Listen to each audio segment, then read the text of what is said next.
What if Yoda had lied about going to Kashyyyk and was instead present within the Jedi Temple as Palpatine revealed his Sith identity to Anakin? How would that change things? Let's find out.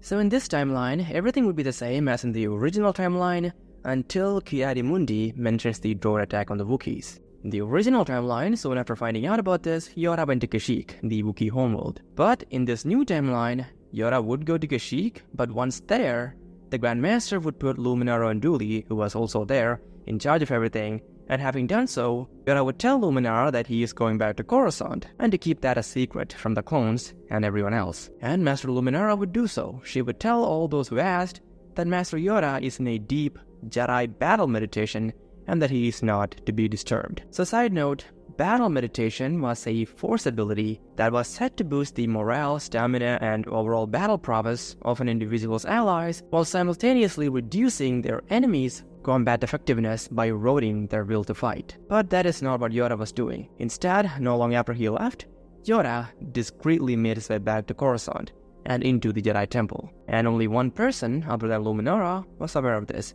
and that was Mace Windu. And as for why Yoda does this, well, Yoda's secretive return to Coruscant was born from a strategic insight he shared with Mace Windu, that Darth Sidious could be manipulating the war's events, including dispersing Jedi leaders across the galaxy to weaken their collective strength and oversight.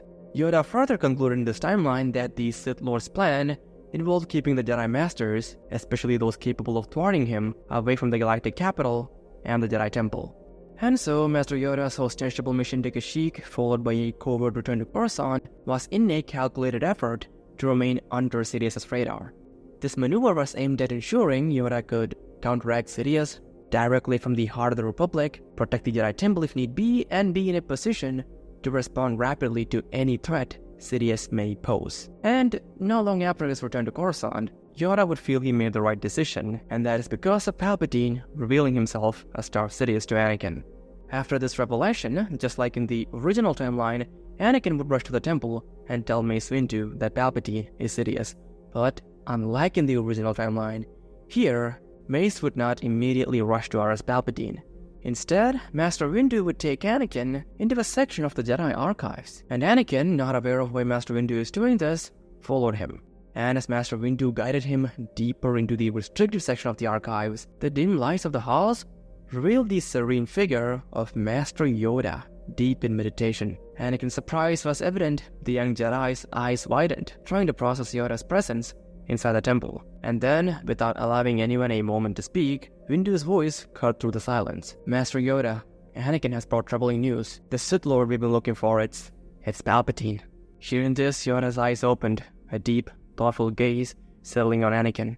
Anakin, true this is? Master Yoda asked, his voice calm but carrying an underlying urgency. And in response, Anakin repeated what he had told Windu, detailing his encounter with Palpatine and the Sith Lord's offer of dark knowledge. The room they were in hung heavy with the gravity of Anakin's words. Windu, his face etched with resolve and a hint of anger, turned to Yoda. Master, we must act now. The threat posed by the Sith looms over the Republic. We cannot delay in capturing or destroying Sidious. Yoda closed his eyes for a moment, his mind racing with the Force, sensing the shifts and flows of power through the galaxy. Your desire to stop Sidious, strong it is, Master Windu, but consider we must. The timing of his revelation. Sidious has played this game for years, hiding in plain sight, manipulating events and people to his will. Yoda paused, letting the weight of his words sink in. Defeated Grievous, Master Obi-Wan has, signaling the war's turning tide. Sidious revealing himself now? No coincidence, this is. It is the culmination of a plan 1,000 years in the making. To act rashly is to play into Sidious's hands. Hearing this, Windu's expression showed his internal struggle, the urgency to act, battling with the wisdom of caution. What do you propose we do, Master Yoda? Mace finally asked. Yoda met Windu's gaze, his own filled with a deep, unwavering resolve. Act, we must not. Not until a plan we have, Master Windu. Rush into a trap, we will not. Mace Windu, taking a moment to absorb Yoda's wisdom, finally nodded in agreement.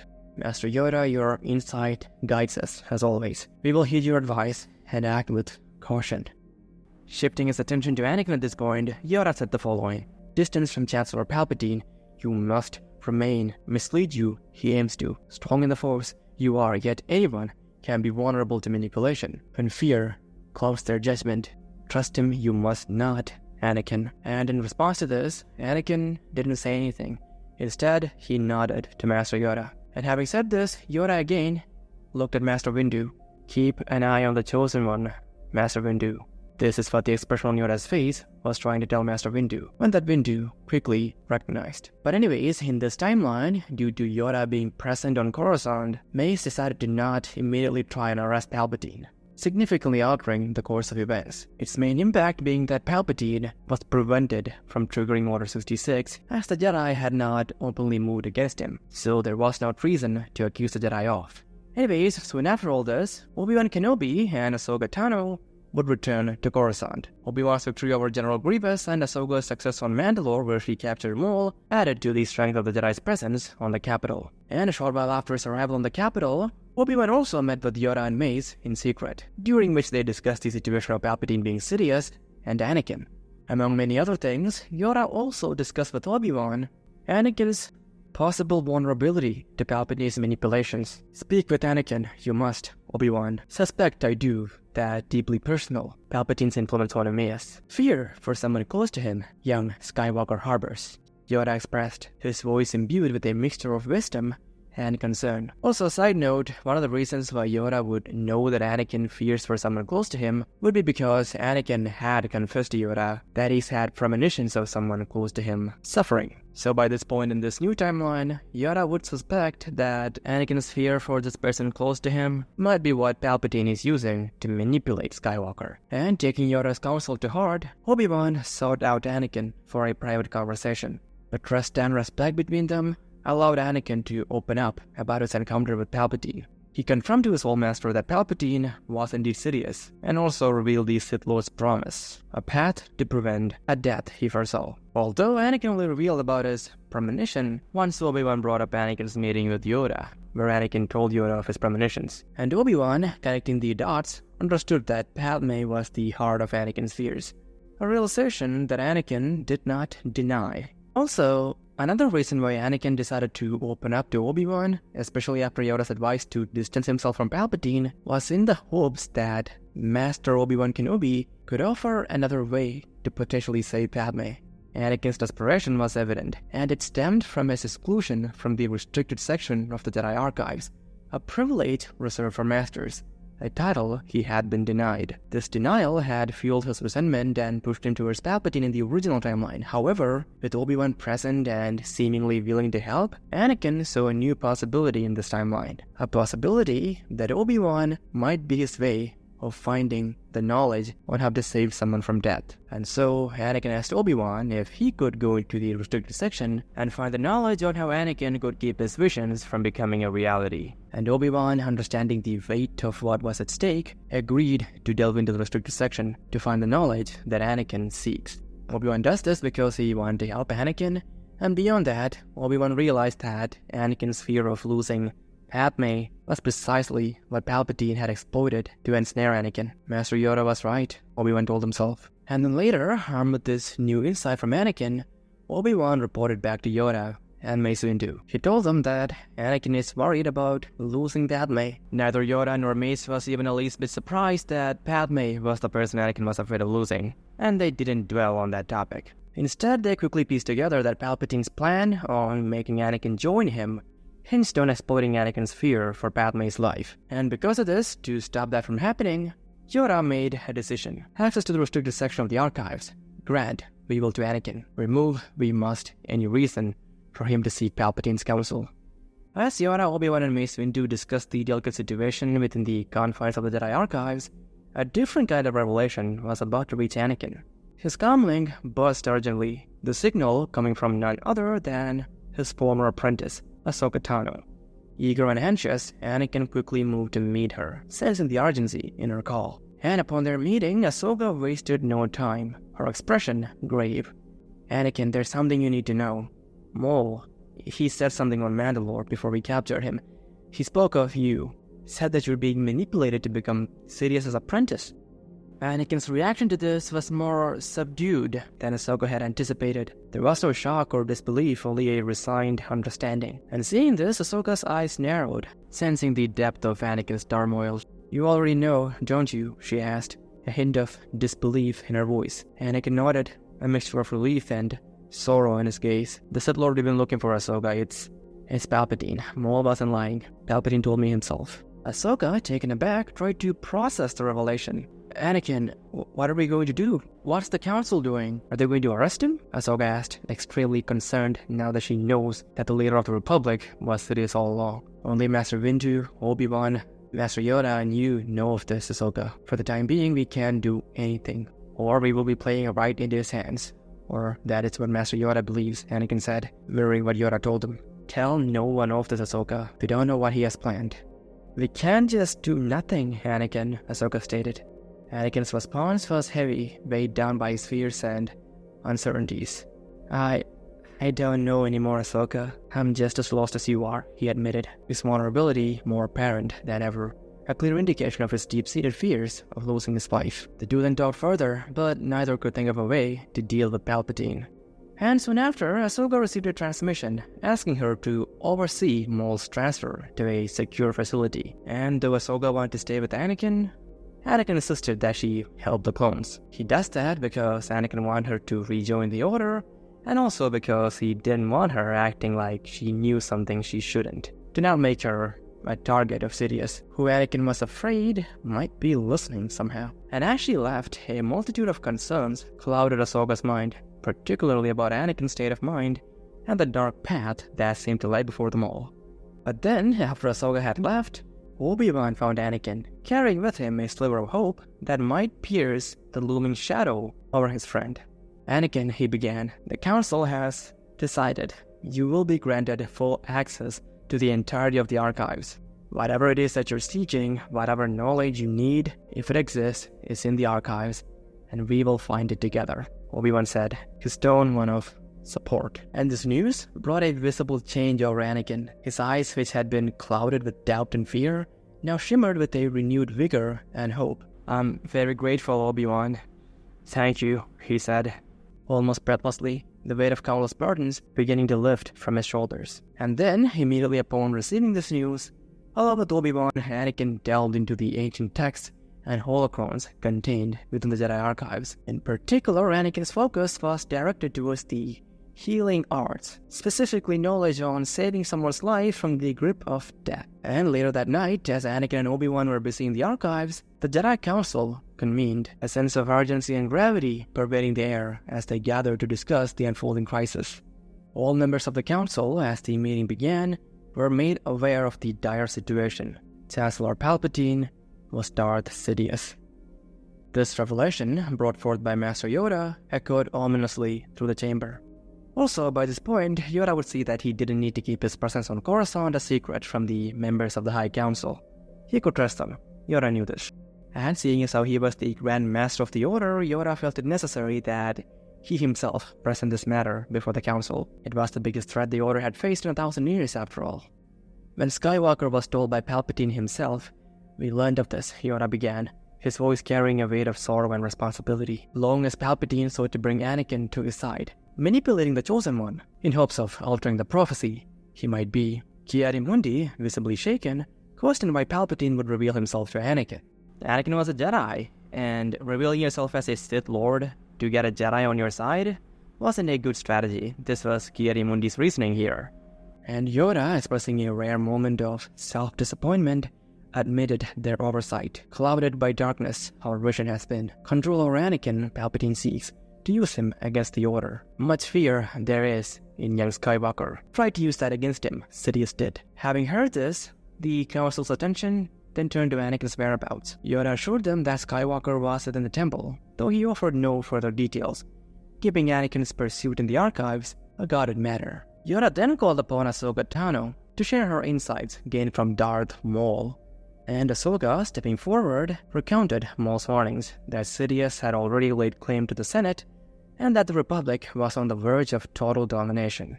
And then, upon Yoda asking if that is all she learned, Ahsoka, realizing how the Council already knows of Palpatine having made Anakin a target, revealed to the Council of Maul's claim that Sidious had been manipulating Anakin to become his apprentice, and that Maul orchestrated the war on Mandalore with the sole purpose of drawing Anakin there to kill him, so that he doesn't become Sidious's apprentice. This revelation deepened the Council's concern, prompting Yoda to acknowledge their blindness to the machinations that had unfolded right before them.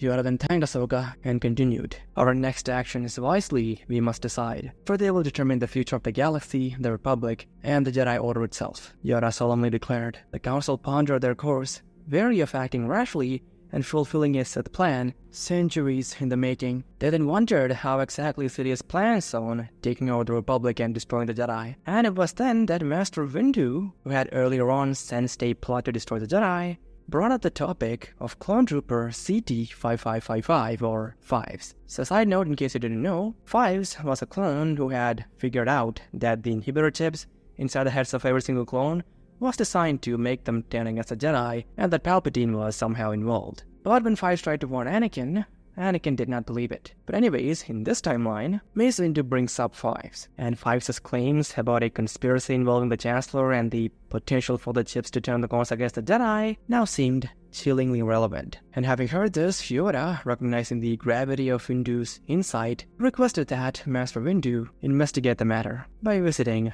Kamino. And Windu, of course, agreed.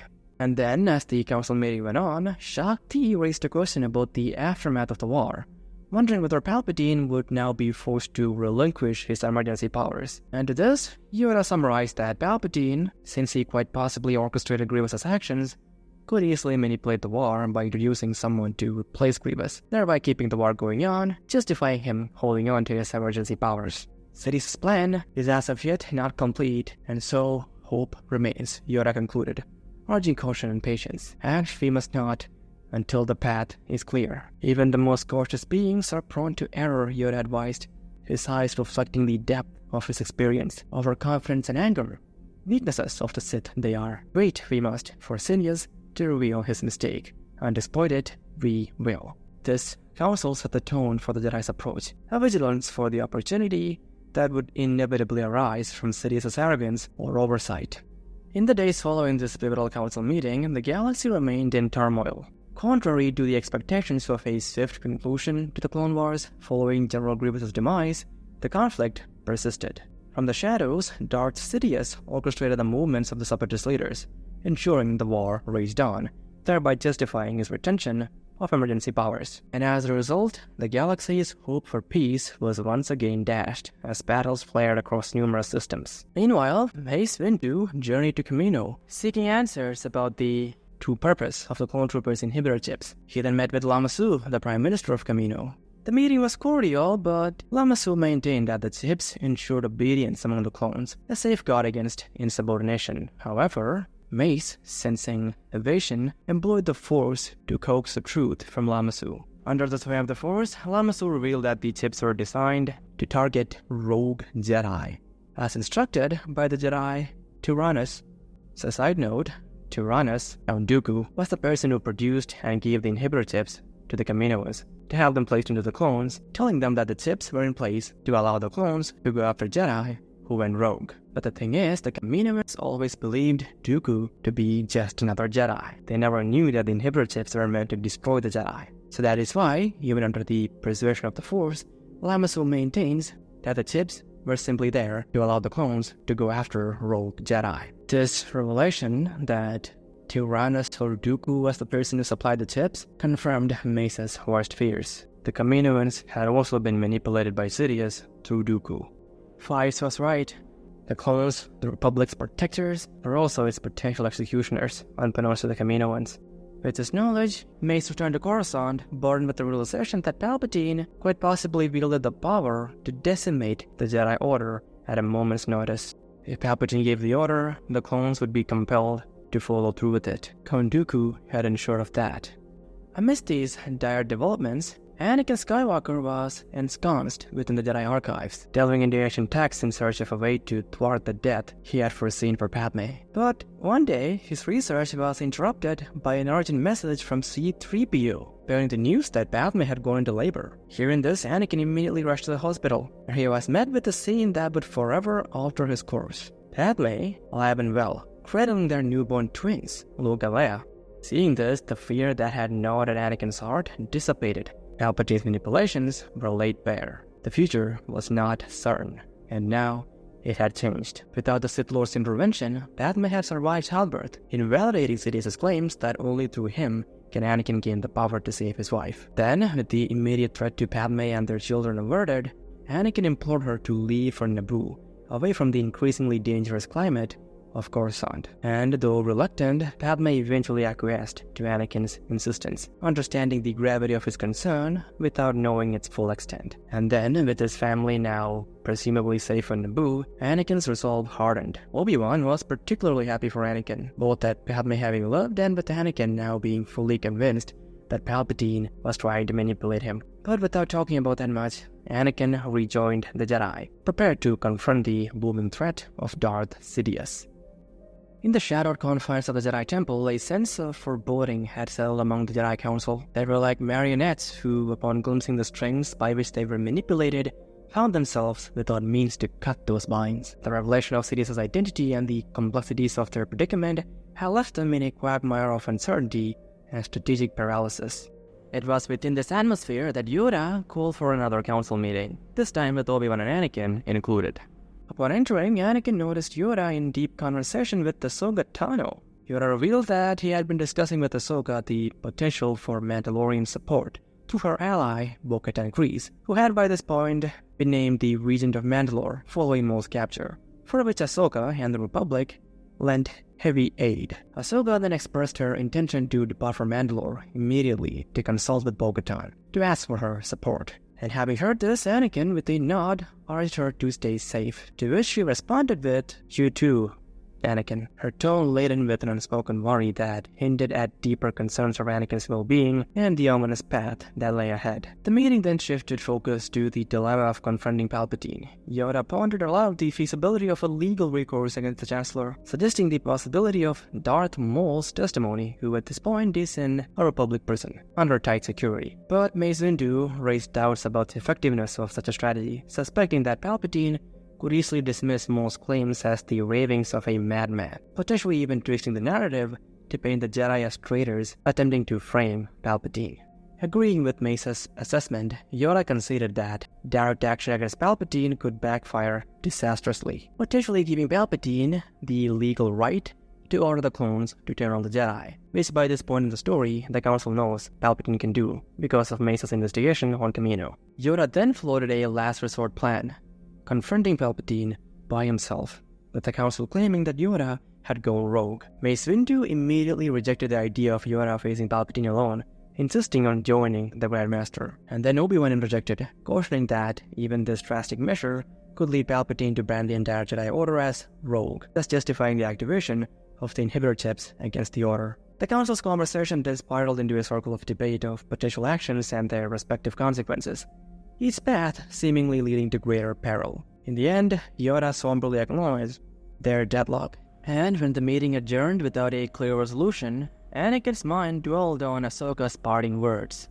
"You too, Anakin." These words of Ahsoka echoed in Anakin's mind, a phrase so simple yet fraught with implication.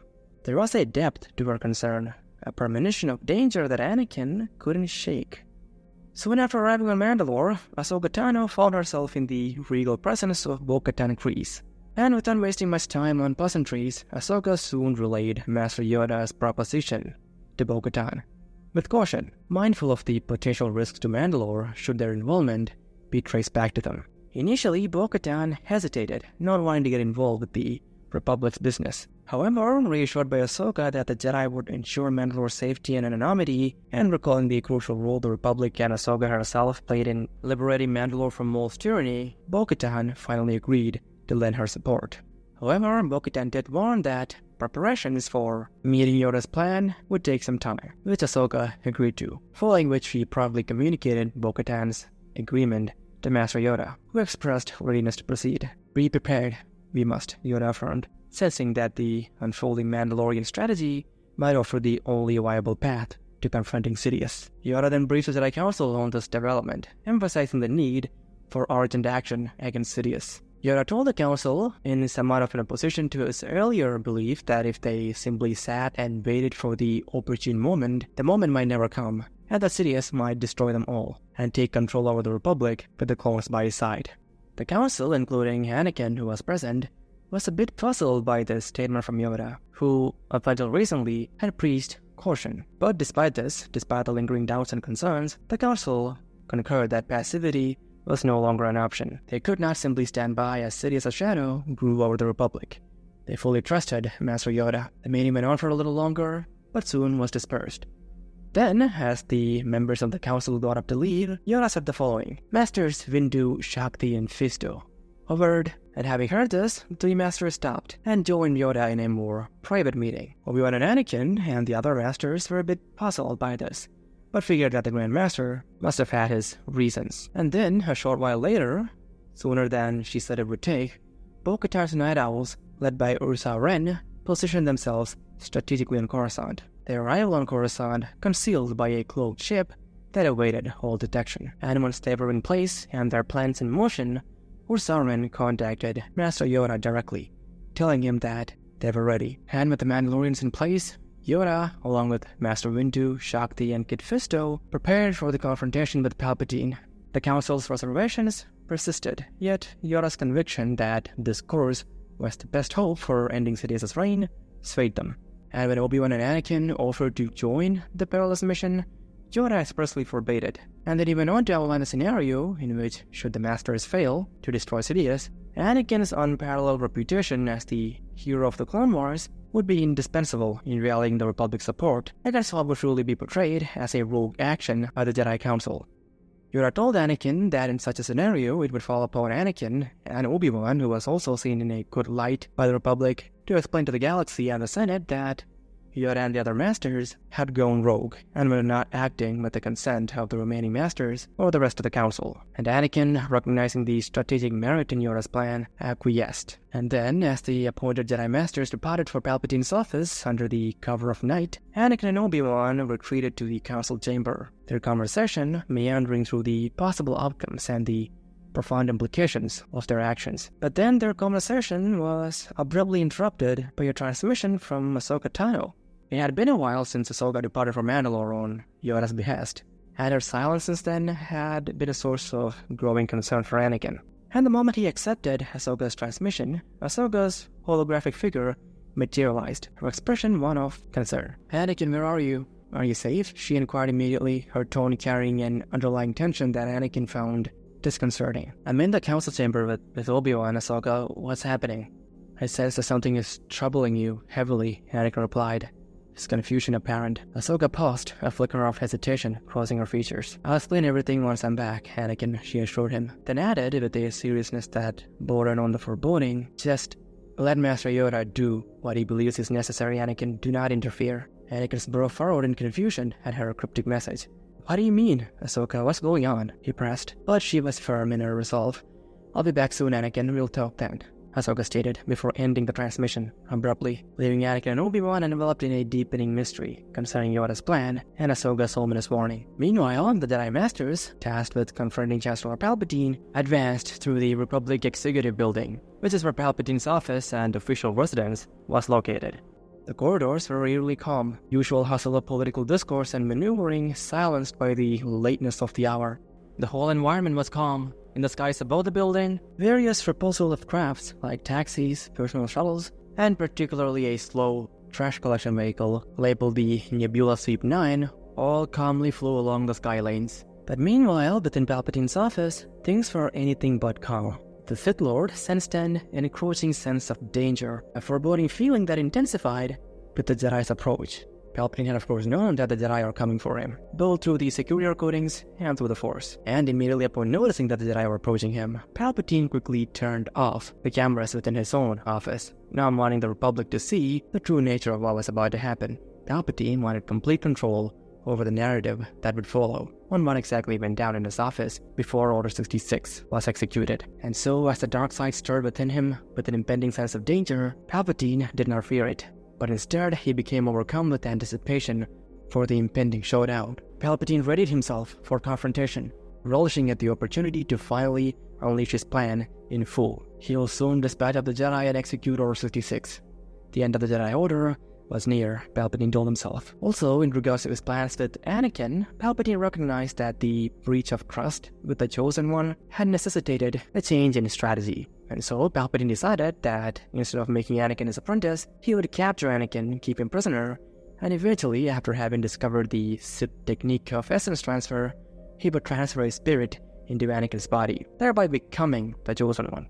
The Chosen One can destroy the Sith if the Sith became the Chosen One, Palpatine told himself. But Palpatine did not dwell on that line of thinking for too long, because at that moment he realized that Master Yoda was with the Jedi. So even by this point, only the Jedi Council know that Yoda was not on Kashyyyk. So this would be surprising to Palpatine. But despite the unexpected inclusion of Master Yoda, Palpatine's resolve remained unshaken. Yoda's presence changes nothing, he assured himself, his confidence bolstered by the dark energies swirling around him. And Palpatine also concluded that Yoda's presence was the reason he felt an increased sense of danger as the Jedi made their approach. I will address the Jedi threat directly. Should the need arise, I can always retreat and command the execution of Order 66 elsewhere. The Force is mine to wield, Palpatine told himself, a dark echo of assurance resonating within the confines of his mind. And meanwhile, outside the Chancellor's office, the tension among the Jedi were palpable. In the fleeting moments before they confronted their adversary, Master Yoda and Mace shared a brief exchange. Their voices low, charged with the gravity of their mission. Mace, ready yourself, you must. Underestimate Sidious, we cannot, Yoda advised, his gaze steady and commanding. Master Windu nodded, the resolve in his eyes mirroring that of Yoda's. We'll end this threat, Master Yoda. For the Republic, for democracy, and for the Order, he responded. And at that very moment, a discreet signal buzzed on Yoda's comlink. A message from the Mandalorian Night Owls, indicating that they are awaiting Yoda's signal. Very well, Yoda said. The devices glowed dimming as the communication ended. And then, with a collective sense of purpose, the Jedi approached Chancellor Palpatine's office. The door then slid open silently, a prelude to the storm that was about to unfold. The Jedi then stepped aside, their silhouettes a testament to their determination and their roles as the last bastions against the darkening tide. And Palpatine, sensing their entrance, turned to face them, a veneer of cordiality masking his true nature. Master Yoda, I wasn't aware you were back on Coruscant. To what do I owe the pleasure of this unexpected visit? He inquired, his voice dripping with feigned ignorance and a hint of underlying malice. Mace Windu then stepped forward, his voice firm and devoid of any hesitation. Chancellor Palpatine, under the authority of the Galactic Republic and the Jedi Order, you are being placed under arrest for suspicion of treason against the Republic and for conspiring with the Sith. A flicker of amusement crossed Palpatine's features, before quickly being replaced by a mask of indignation. Treason, Master Jedi? You are mistaken, surely there has been some misunderstanding, he countered smoothly, though his eyes gleamed with an anticipation for the confrontation to come. And as this was happening, as Mace Windu was speaking with Palpatine, Master Yoda, with a solemn determination etched into his ancient features, suddenly pressed a button on his wrist communicator, which was the signal that the Night Owls were waiting for. Mace Windu's accusations against Palpatine hung heavily in the air, an unspoken acknowledgement of the point of no return they had reached. Yoda then took a deliberate step forward, igniting his green lightsaber and pointing it directly at Palpatine. Surrender you must, Sidious, Yoda declared, his voice steady and unwavering. Palpatine's response was a scoff, his expression morphing into one of mock outrage. It's treason then, Sidious said, following which he got up and took out his own saber, his crimson blade igniting with a malevolent hiss. But then, as Sidious prepared to lunge at the Jedi, a shadow of realization passed over him. Suddenly, he saw that the imminent danger that he's been sensing for a while was not solely from the Jedi before him. It was something else, something he had failed to notice. So moments prior to Sidious taking out his lightsaber, an unexpected and seemingly mundane event unfolded outside the Republic Executive Building. The Nebula Sweep 9, a standard repulsor lift trash vehicle that was flying through the skylanes near the building, began to veer unexpectedly off its designated course. Observers might have assumed a simple navigational error, or perhaps a malfunctioning in its droid pilot, a result of the waste management company cutting corners to save costs. Some might have even speculated it was a prank orchestrated by a daring holotuber seeking to make a splash in the galaxy's vast entertainment sphere. The idea of the Nebula Sweep's crash compartment opening as a bizarre stunt to scatter garbage or the executive building would have been just the kind of spectacle to gain instant traction on the holonet. However, the reality of the situation was far from humorous, because soon the Nebula Sweep 9 started making its way towards the office of the Supreme Chancellor. And noticing this, several security crafts moved to intercept the Nebula Sweep. And they did. They approached the trash vehicle with the intention of stopping it, but right as they did so, the trash compartment of the Nebula Sweep opened and nothing came out. Nothing that any sensors could pick up. Because what had actually happened was that as soon as the Nebula Sweep opened, a fully cloaked, almost invisible craft, which was concealed within the trash compartment of the Nebula Sweep, left the trash vehicle, and it started making its way towards the window of Chancellor Palpatine's office. But as for what exactly was within this fully cloaked craft that was now heading towards Palpatine, well, it was enough seismic charges to almost take down a Star Destroyer. This was why the Nebula Sweep was moving somewhat slow through the skylanes, because of the sheer weight of these seismic charges. And this was also the reason why the cloaked craft couldn't carry the charges from its origin point to its destination entirely by itself.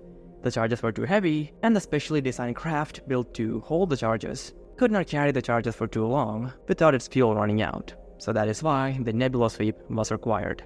But all that being said, point is, at this moment, as Palpatine believed he was almost about to complete the Sith prophecy, an invisible container full of seismic charges were heading his way, and was very, very close to him.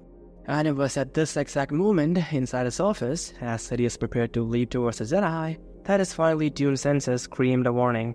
A warning that came too late. The impending doom he had sensed all this while was not emanating from the Jedi before him, but from the night sky outside. In that split second, Palpatine understood the magnitude of his oversight. His obsession and sheer focus on the Jedi, his underestimation of their resolve and their capabilities, and his own overconfidence had blinded him to the broader canvas of conflict. As for Yoda, sensing the imminent cataclysm, voiced a grim acknowledgement of the moment's significance. The end, this is not, he declared, a calm acceptance in his voice that belied the chaos about to ensue. He and the other Jedi Masters who had came prepared for this exact scenario prepared themselves, not for battle, but to soon become one with the Force, their lives dedicated to peace and justice, finding an end in the flames of war.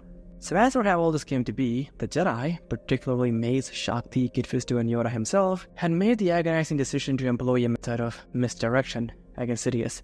A strategy that was both desperate and calculated. This was not a choice made lightly, however. It was born from the realization that confronting Sidious directly, through whatever means, be it with explosives or lightsabers, always had the risk of Sidious escaping, following which he would destroy the Jedi, amass more power, and would take over the Republic. The Jedi knew that. Confronting him directly would have played right into his hands. The Jedi also knew that they would only get one chance to destroy Sidious upon confronting him, and they had to make sure the Sith didn't return, that Sidious was destroyed.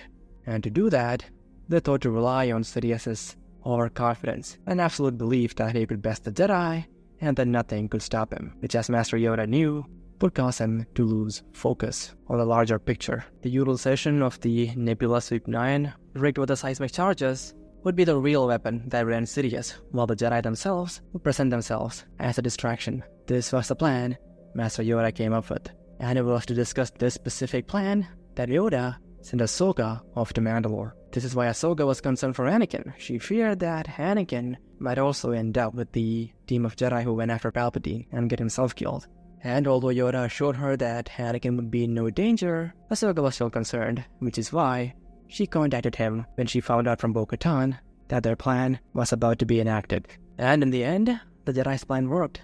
Sidious, distracted by the presence of the Jedi, had failed to see a bigger threat. A simple oversight, but one that had massive consequences for Sidious. It was a plan that hinged on the element of surprise, exploiting Sidious's oversight and his underestimation of the Jedi's willingness to take drastic measures. In the end, that was his weakness. Also, the Jedi were acutely aware of the potential collateral damage, a burden that weighed heavily on their conscience. However, they rationalized that the loss of life, including their own, paled in comparison to the galaxy-wide devastation the rule of the Sith would inevitably bring. And so, coming back to when Sidious realized what was about to happen, his instincts screamed for survival.